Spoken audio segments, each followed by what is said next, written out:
Good afternoon, ladies and gentlemen. My name is Brittany Brown, and I'm here on behalf of Army Public Affairs to talk to you about how we use social media tools to communicate on behalf of the U.S. Army. Expectations for communications are inherently different now, being that social media represents a paradigm shift in how people are communicating.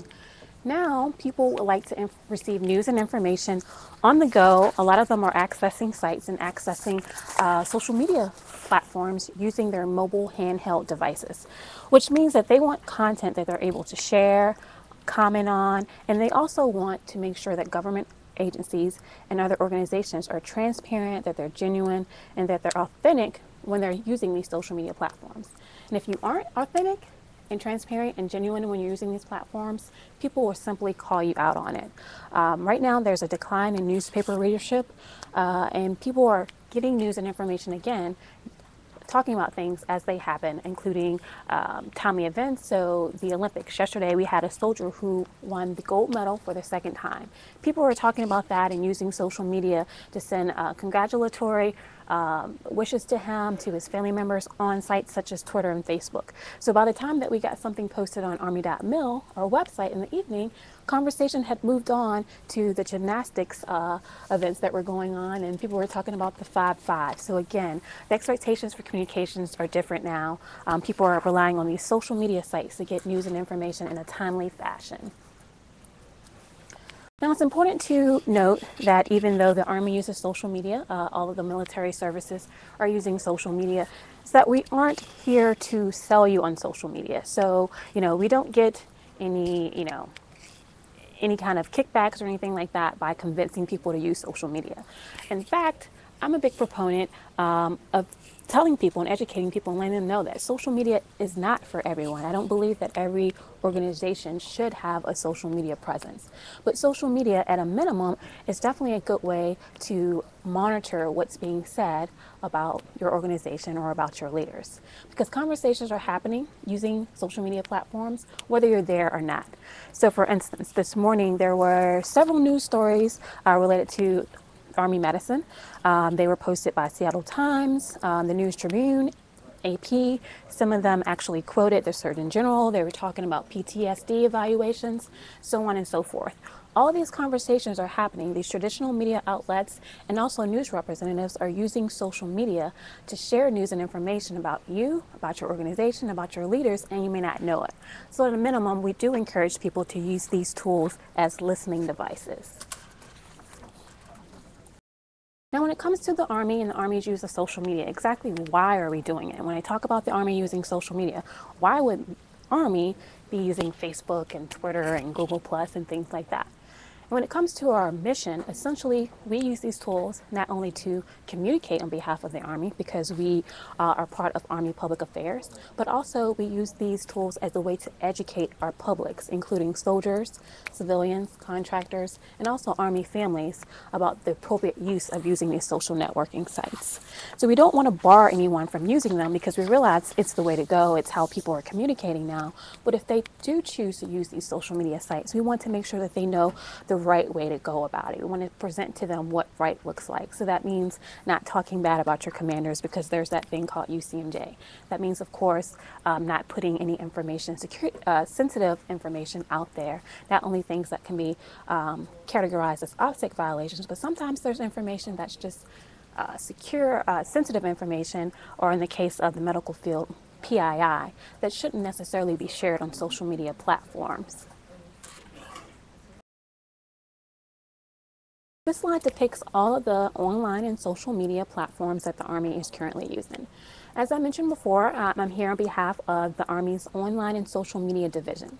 So we have an entire division. When you say division, it sounds relatively like a large entity, but actually we have 5 folks who are in charge of maintaining all of the Army's public-facing sites.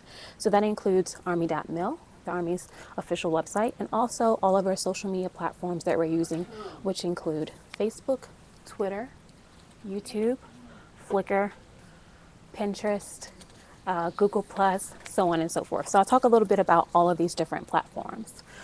Now in the center top, you'll see a screen capture of the Army's Facebook page. Facebook, of course, is a social networking site. Currently, we have 1.5 million people connected to our page who may get news and information at any given time, the things that we're pushing out, top level messages on behalf of the Army and Army senior leaders. Now, that to us is a significant milestone, having that many people who have opted in to get updates from the Army.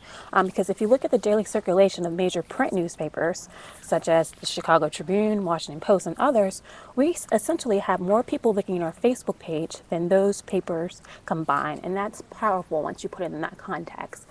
Because when we use this free tool, Facebook, we're actually able to get metrics to see how many people we've reached, to see how many people actually read our content, as opposed to if you have a print publication, you're not sure if people actually are reading those news stories. You're not sure if people are just picking up papers, if it's a base paper, insulation paper, to possibly, line the cages of their pet cages, or if they're using it to, pack things.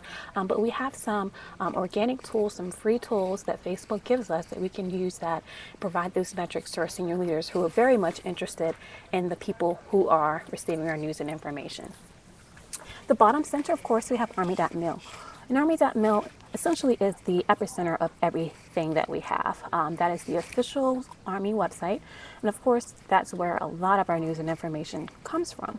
And essentially, beyond the Army, when I talk to external audiences, most Army organizations either have Army.mil or their unit's webpage as the default landing page or homepage on your computers.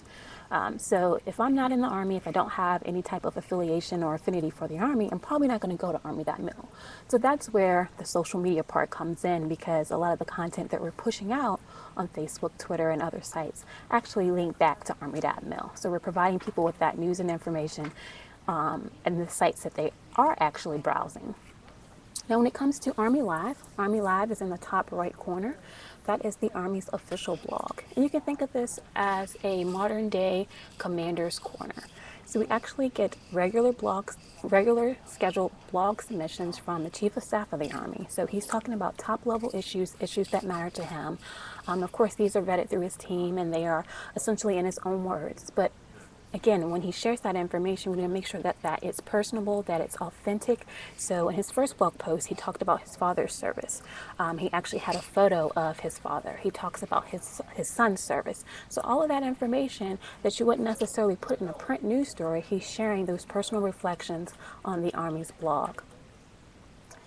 In the bottom right corner, we have the Army's YouTube channel. The Army's YouTube channel is the way for us to share Army news and information in a visual way for folks who probably won't read a story, but they will watch a 90-second video clip.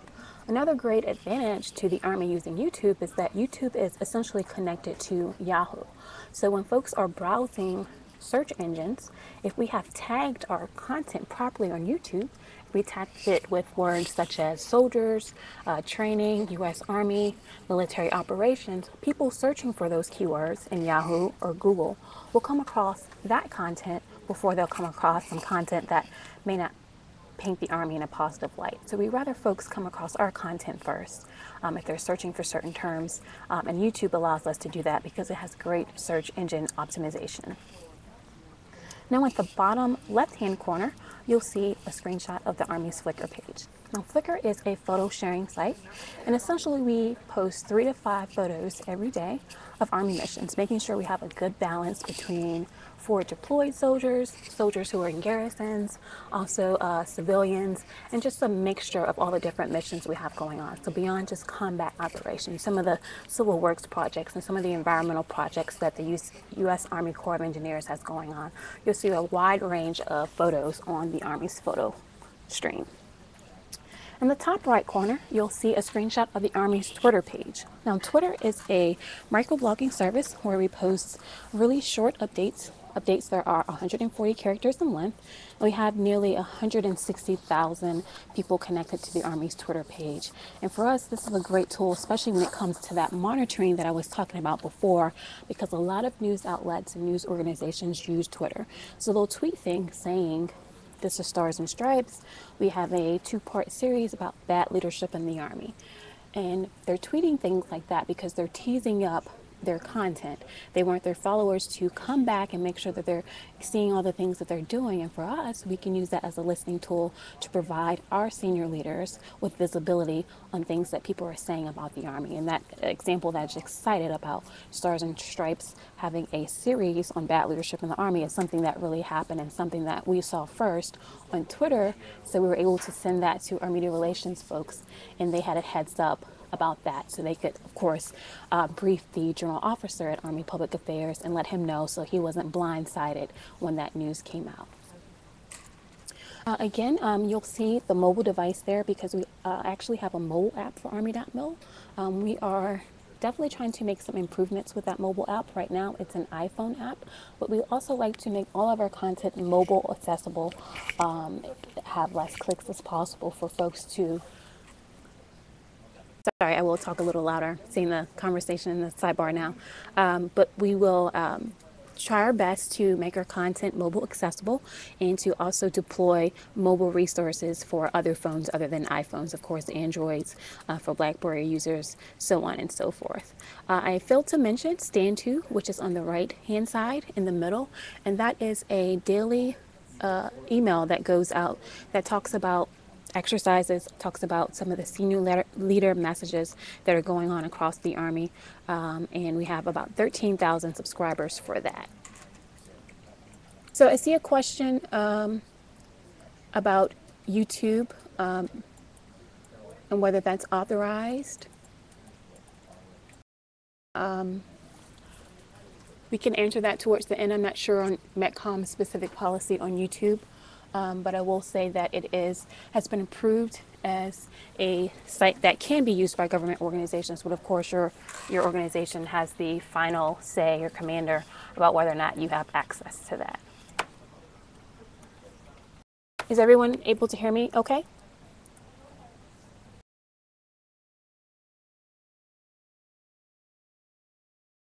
Okay, so moving on to our next slide, senior leader presences. So beyond what we're doing in Army Public Affairs in our division, a relatively small division, we also have senior leaders who are using social media, not only to engage with audiences, but also to distribute news and information. Now for us, this is a big win because in comparison with all of the other services, we're pretty much leading the way in terms of senior leaders being transparent using social media.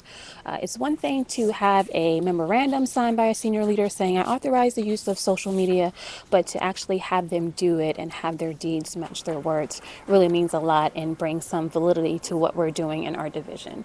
So in the examples here, you'll see that the Chief of Staff of the Army is using both Facebook and Twitter, and also so is the Sergeant Major of the Army.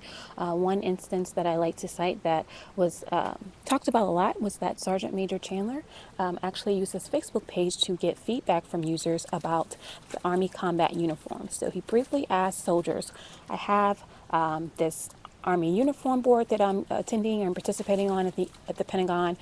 Give me your feedback on things that you would change about the ACU.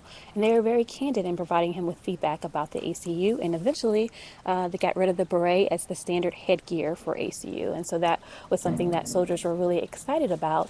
And that was something that once the change in policy was announced by outlets such as Army Times, they cited the Sergeant Major's Facebook page as a way for him to get feedback from soldiers, of course, in addition to other traditional means such as surveys. Now, you're looking at these numbers, you may say, hey, he only has 13,000 followers. Is that really representative of a force of more than 1 million strong? When things like this happen and we know that it's a high visibility situation or topic, we'll actually take those posts and we'll reshare them on the Army's page so he has a more holistic view and more feedback from users on whatever topics that he's trying to get feedback on. So extending our reach, as I mentioned before, when it comes to Army.mil, if you don't have a connection to the Army, you are probably not visiting Army.mil to get news and information about the Army. So how we are extending our reach using social media, using all of these free tools. One of the ways that we do that is by using Twitter.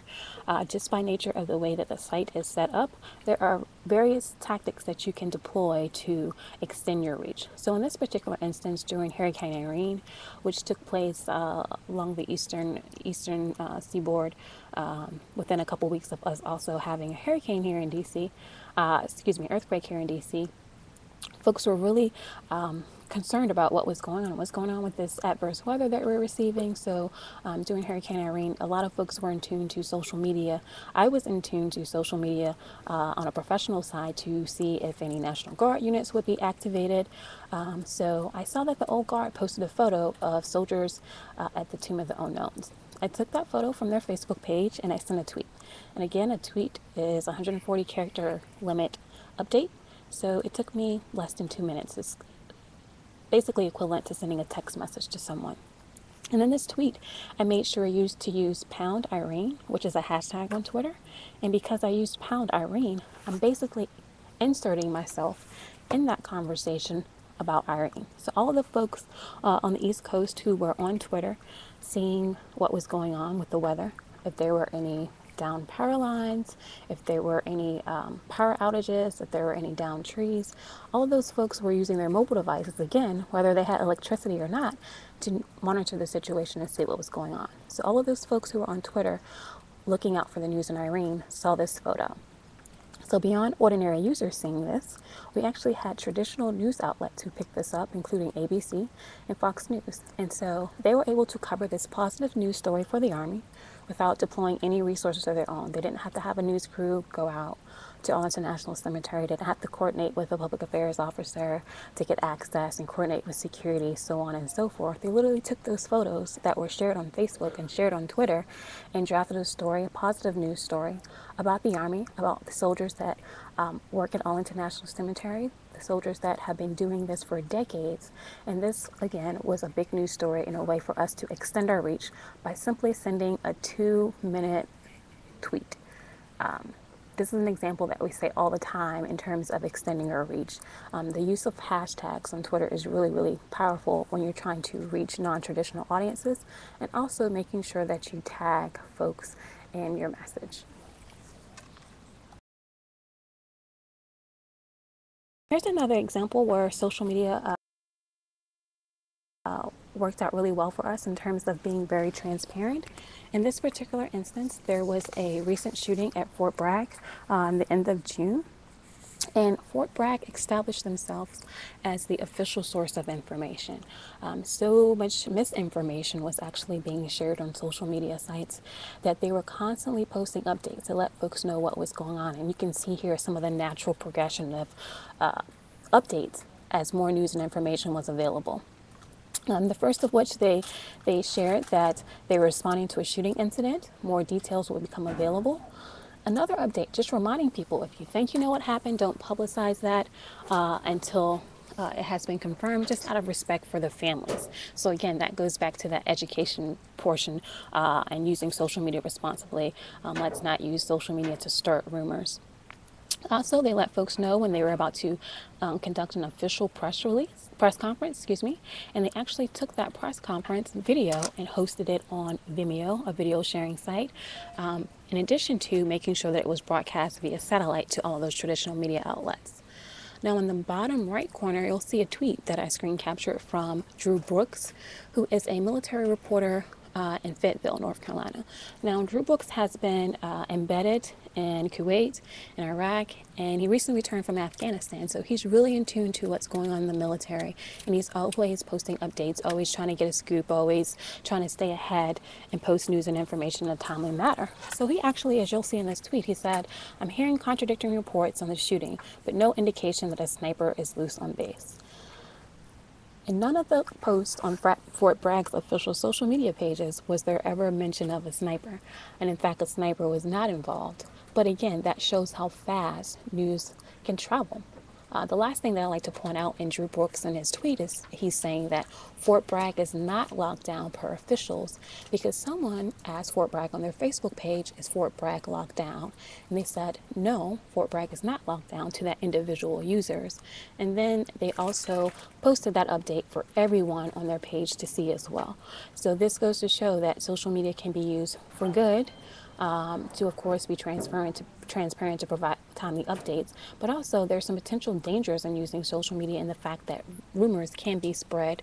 But by establishing themselves as the official source of news and information, Fort Bragg was able to essentially control and change the discourse related to this shooting. Now, when it comes to storytelling, if you are someone who is communicating on behalf of your organization, it's important to remember that the same story can be told in many different ways with many different media components. When it comes to social media, sometimes folks are thinking, oh, this is just another thing I have to do. But essentially with social media, this can be woven in with the traditional ways that you're already using to communicate. So if you're already taking quotes and writing down quotes and capturing information for a print news story, one of those quotes can simply be shared as a tweet. One of those photos can be used and put on Flickr and shared on also Twitter and shared on Facebook. Some of that content, instead of having a 5-paragraph story, you can take 2 paragraphs and post that on the blog. You can take 3 of your photos and post that as a photo blog. So again, with social media, I think some of it entails being creative and thinking of how you can use that same content and tell that same story for different audiences. One of the best practices that we share when it comes to social media is the importance of engaging with folks and making sure that you're cross-promoting information. When it comes to social media, the dialogue has changed because it isn't a one-to-one conversation. It's a many-to-many conversation. And social media, it seems like it's overwhelming, but for us, one of the ways that we're able to manage our platforms around the clock is that we're working very closely with all of our partners, including our partners at Army Recruiting, at the National Guard, at the Army Reserve. So if someone's posting something on our Facebook page about recruiting, we have Army recruiters who will come on our page and answer that question because they want that traffic to their pages. They want people to know we are the people that you come to if you have questions about Army recruiting. So in this example that you'll see here on the left, you have a screenshot of GoArmy.com, which is the recruiting arm of Army, the U.S. Army, actually replying to a user about how they can possibly join. And of course, you'll see at the top that we engage with folks as well. On the left-hand side, you'll see a screenshot from Saturday where we actually posted on the Army's Facebook page a link to a Divots webcast of the Army combatives, which was taking place at Fort Hood. So beyond just sharing our content, we're sharing content of other folks. We could have essentially driven traffic to a site that we maintain like Army.mil or Army blog. But in this case, we are empowering other organizations to help tell the Army story and share good content as well. So we're driving traffic to the Divots webcast. And oh, by the way, we're also tagging the Fort Hood Facebook page and the Divots Hub Facebook page, and that's why those words are actually in blue, because those are hyperlinked if folks want to click on their Facebook pages. So by sending this one Facebook update, we have essentially nested this message in 3 different places. Not only the Army's Facebook page, it's now posted on Fort Hood's Facebook timeline and Divots Hub, their Facebook timeline as well. So when it comes to that engagement with users, it's also important to engage with other sister organizations, and that's something that we try our best to do with nearly all of our posts. So when it comes to social media, it's important to plan ahead. For us, we have visibility on a lot of events that are going on. So for us, we aren't willy-nilly posting things on Facebook. We actually plan nearly all of our posts out in advance. Of course, we knew about the Olympics that was going on. You'll see in this document here, I took a screenshot of the first page of the document, that we're actually communicating key messages. We have some objectives that we're trying to achieve using social media. You'll see an example Facebook post. We do the same thing with all big events, whether it's Veterans Day, the Army's birthday. This is news and information we share with all of our partners. And we share it with major commands as well, if those folks would like to get this information.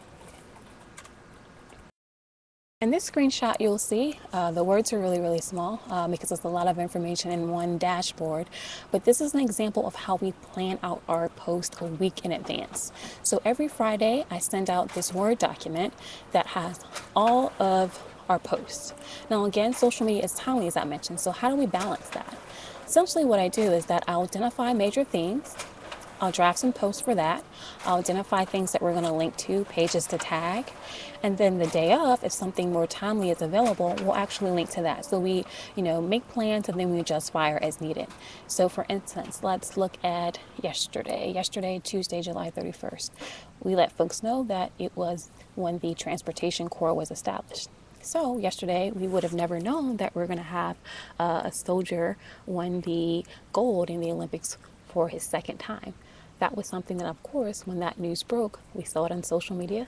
We made sure that we posted something in a really timely fashion. We knew that it was going to take a long time to get an Army.mil story, so we debated between publishing a blog, posting a Facebook note. Essentially, we took some news and information we already had about this soldier, and we posted a Facebook note. We already had a photo of him, and that's how we got that news and information out. So essentially, we draft these posts in advance for all of our platforms. We identify the themes. So, of course, on Sunday, it was the birthday of the Army Chaplain Corps and also Judge Advocate Corps. We make sure we posted something about that. On Saturday, for instance, August 4th, it's the Coast Guard's birthday. So we'll have posts about that. So again, for us, it's important to make sure that we're planning ahead, that we're coordinating with our partners so that we're essentially all speaking with one voice with the key messages and objectives, and that we do not have stovepipe communications. So now that I've talked a little bit about our process and how we use social media, I just wanted to share some quick, easy tips for you if indeed you are managing or will be managing social media on behalf of your organization. A lot of folks ask, hey, how can I get lots and lots of Facebook followers or get lots and lots of Twitter followers? And the easiest way to do that is, of course, to create compelling content. If you have compelling content, they'll keep coming back. For us, I mentioned that we have a relatively small team. We have a team of 5. 3 of which who are basically in the weeds doing this every day in terms of the engagement, the posting, the monitoring. And when it comes to that, everything that we're doing is at no cost to the Army. Essentially, besides our salaries, of course, we have active duty soldiers and civilians doing it. So we don't market our pages. So we essentially have built our audiences by doing that engagement, doing that outreach, posting on other pages, making sure we're tagging other pages. When we talk about our collaboration with the NFL when it comes to diagnosing and treating TBI. We'll tag the NFL's page. So the folks who like the NFL's page will see that the Army's on Facebook, and maybe they'll come like the Army's page as well. So here's some other tips that you can use when you're using social media. Making sure that you add your social media sites to your traditional press releases. Adding it to your signature blocks, of course, cross-promoting on different platforms. So if you go to the Army's Facebook page, you'll see links to all of our other pages, including our Pinterest page and our Google Plus page. Creating business cards with your links on them. A lot of folks have links to their official websites, but not their social media pages. Also, it's really a simple step, but it will pay big dividends if you add a proposed Facebook post and tweet to all of your news releases. If you do that, you've made it easier for the journalists who actually are using those platforms, who will copy and paste that information and share with their audiences. Just think about how many news releases they may get in one day. But if you make it easy for them, a lot of them will do that. And if possible, if you have the means to, you can, of course, advertise in traditional methods, using traditional methods, such as newspapers. Of course, writing articles saying that, hey, our organization now has social media presence. Come join us and connect with us there.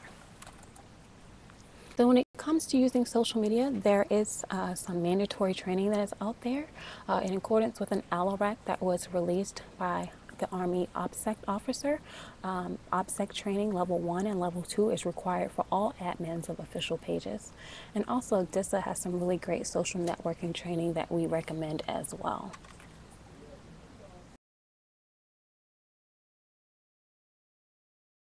It's important to note that nearly anyone can create a Facebook page or a Twitter page or a YouTube channel. So how do we recognize which pages are official pages? We do that by having folks register with our directory, which is located at www.army.mil/social media. So only folks with an AKO address can submit links on behalf of their organization, whether it's a family readiness group or whether it's an Army unit. All of those folks can submit those links there. Now, once they submit those links to us, we actually make sure that they have read and agreed to our submission guidelines, making sure that they follow a standard format. We make sure that the admins have had their necessary training, and then we publish them on this directory. Now, there's some advantages to publishing things on this directory, one of which is that we have a great working relationship with Facebook. So being as how we are, of course, all government agencies, because we cannot endorse any products or companies, they will remove all of the Facebook ads, promoted Facebook ads from your page. So once you have submitted your link here, we'll send an email to Facebook and say, XYZ organization is a legit Army Facebook page, please remove all the links, and they'll do that for us. Now, in the case that you do have some rogue accounts or some fake accounts, if your account is listed here and flagged as an official government page by Facebook or Twitter, it'll make it much easier to get those fake pages taken down as well. So there's several advantages to registering your pages with us. When it comes to some of the sites that we look for content to reshare their Facebook posts or reshare their YouTube videos, we'll come to this directory as well and make sure that we have a good mix and that we aren't all just resharing special ops photos every day, that we're making sure that we're sharing content across the board. So social media resources. We have a wide range of resources that are available, one of which being our social media handbook. As you'll see here, this is our third version of our social media handbook, which is essentially a one-stop shop for all the news and information that you need about using social media. So this outlines the intent of General Stephen Lanza, the General Officer at the Office of the Chief of Public Affairs, his intent when it comes to using social media. It talks a little bit more in depth about senior leader use of social media, about some of the dangers associated with social media, and of course it includes all of the policy and regulation documents that are out there regarding the use of social media. If you are new to social media, it also includes some great tips, best practices, handouts as well. Here are some do's and don'ts for using Facebook. Here are some do's and don'ts for using Twitter.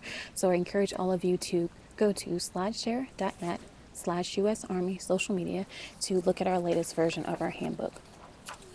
Beyond that, also on our SlideShare page, we have all of those policy documents that I've referenced, including a memorandum from the Secretary of the Army, which says that all commanders have the authority to create social media pages. Now, that authority can be redelegated to someone else, whether it's a public affairs officer or a soldier. But essentially, if people are asking, well, who has the authority to create a Facebook page? Can anyone create one on behalf of the organization? It's up to the commander to decide who will create the social media page on behalf of his or her organization. Some other things that we have on our SlideShare page that I just want to talk about briefly. We have what's called our social media roundups. Now, if you're not familiar with our social media roundups, they are a bi-monthly product that's created in-house, and it is essentially a PowerPoint slide deck that we use to educate soldiers, families, public affairs officers, so on and so forth, about the latest and greatest in social media. So when it comes to things like geotagging, when it comes to things like Google Plus or Pinterest or new emerging platforms such as Tumblr, the things that are picking up traction, every 2 weeks we make sure that we put out a timely slide deck to all of the folks who are official admins, and make sure that we send them that email with that information. So again, by registering at www.army.mil/social media and us having your email address, you'll automatically be on the distro list for our social media roundups. That information is also posted on SlideShare, so if you want to download any of those presentations to share with people, you can do that as well. So if you have a presentation to talk about Twitter or effective tagging, you can go to SlideShare, find those slide decks, find those presentations, download those, and use those as an educational resource. Okay, so at this point, we have just a little under 20 minutes left. I'm happy to answer any questions that you may have about the Army's use of social media. Okay, thank you. We can take them both from the chat box, and if you prefer to raise your hand and speak, but I see that there's one in the chat box now. If you'd like to go ahead, Ms. Brown, and answer this first question.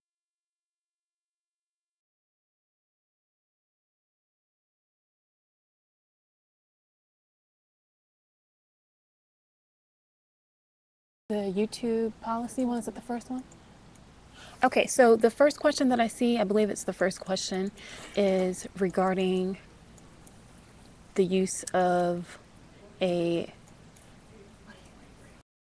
Okay, so I'm going to reread the question. The question is, does your office have influence on standardizing the types use of social media across the Army? In order for information to be shared effectively, it would be beneficial. There are quite a few YouTube videos, etc., within the group on today that can be shared based on a local policy. So when it comes to setting up official pages, we actually do have a standard operating procedure that was signed by our division director of essentially what all pages should look like. And that is one of the criteria that we use on our social media directory that people need to adhere to. So for instance, in that SOP that I referenced, we tell folks that even when it comes to the naming convention of your pages, they should all be the official name of your organization, not a nickname such as Dragons or whatever you may call yourselves. We tell people essentially how their pages should be categorized, the default settings on their pages, and if someone does not adhere to those, we don't recognize those as official pages. Let me go back to the question to make sure.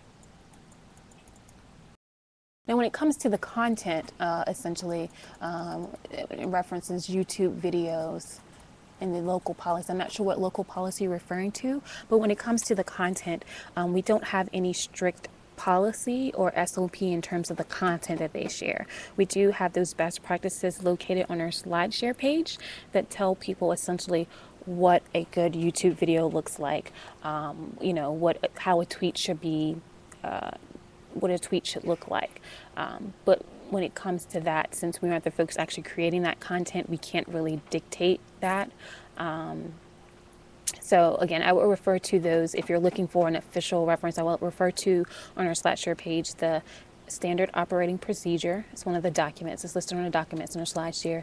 And also under documents, we have individual documents for each platform. So you'll see YouTube strategy, you'll see Twitter strategy that kind of lays out the best practices. But in terms of an actual policy, we don't have the resources to enforce that across the board. So we arm people with the best practices, but we, in terms of enforcing that, we really don't go down that road. So hopefully that answers your question. Who is your photographer? How do you submit photos? How do you validate their originality? Do you need a traveling photographer? Okay, so in terms of the Army's Flickr photo stream, here is something that not many people know. The Army's Flickr photo stream actually feeds into AKO. So when we upload those 3 to 5 photos per day, those are the photos that are pulled into the AKO homepage. So a lot of soldiers will email us and say, my commander wants this photo on AKO, can you make that happen for me? We don't run AKO, but AKO does pull from our Flickr photo stream. In terms of the photos, we get those from a variety of sources. We will see photos posted on Army organizations' Facebook pages. Sometimes we'll pull those down and share those on Flickr.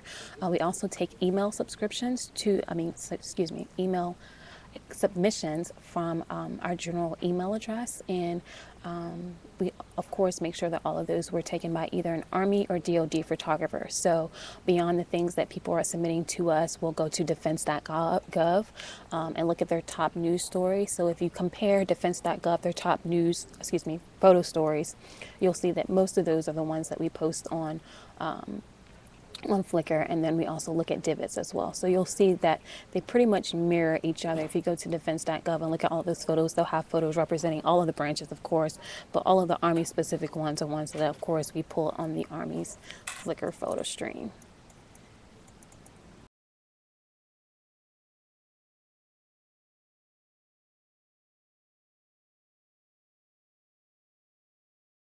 Okay, are there any other questions?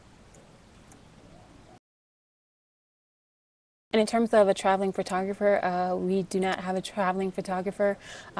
We don't have a budget at all.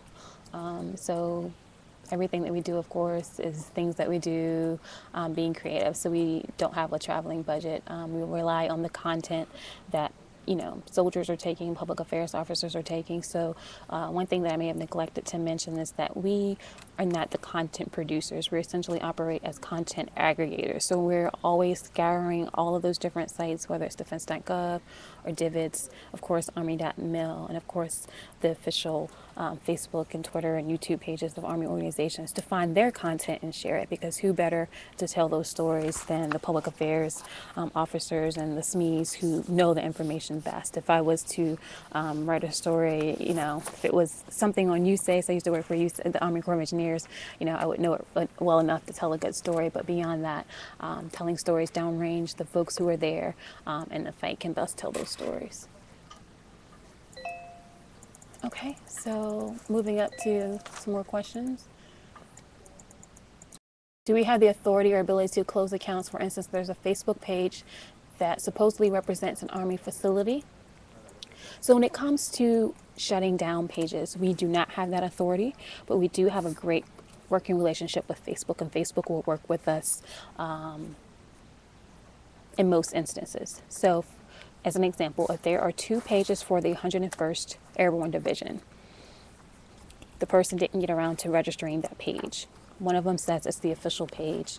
The other one says that it's a page created by soldiers.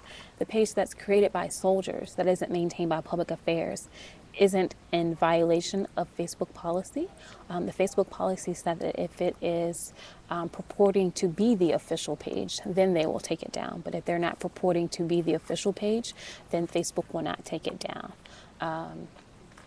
If there are 2 pages in that instance, usually what we try to have folks do is either get the admins talking to one another and either merge the pages as one, or whichever page has a more significant following, driving users to that one page and then shutting down the other page once they've merged. And of course, we, in all instances, would like public affairs officers to be the ones who are admins of those pages. So if you have those rogue accounts, I guess is what we call them, we have some different tactics to kind of get control of those pages if need be. So if you have an instance where someone is, taking your name or something like that, feel free to send me an email and we'll work our best to get that taken care of.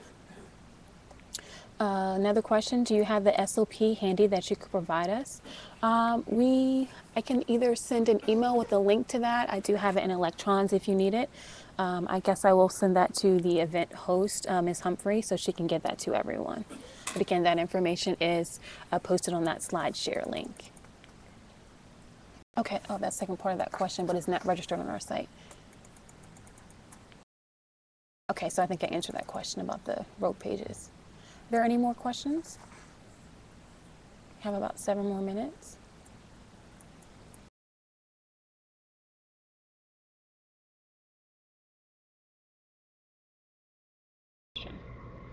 Okay, I feel like I'm closing the bar right now. This is the last call for questions.